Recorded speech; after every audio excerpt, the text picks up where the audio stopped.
ఇది ప్రజాపాలన కాదని ప్రతీకార పాలనని బీఆర్ఎస్ వర్కింగ్ ప్రెసిడెంట్ కేటీఆర్ మండిపడ్డారు.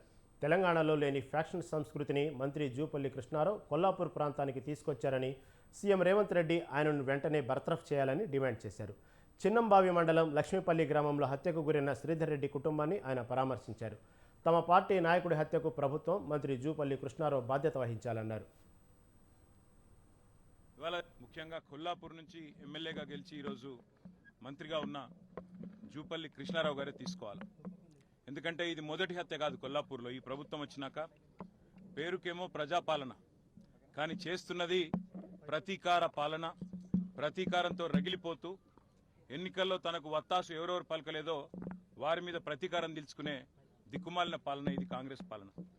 ఇవాళ ఈ దారుణమైన హత్యకు ప్రధానంగా బాధ్యత తీసుకోవాల్సింది ప్రభుత్వమే. అందులో ముఖ్యంగా నేను ముఖ్యమంత్రి రేవంత్ రెడ్డిని డిమాండ్ చేస్తా ఉన్నా. ఈ మంత్రి కొల్లాపూర్లో మన తెలంగాణలో ఎక్కడా లేని ఫ్యాక్షన్ సంస్కృతిని ఇక్కడ తెచ్చి జనవరిలో మల్లేష్ యాదవ్ మృతికి కారణమైనారు. మరి ఈరోజు శ్రీధర్ రెడ్డి గారి మృతికి కూడా కారణమైనారు.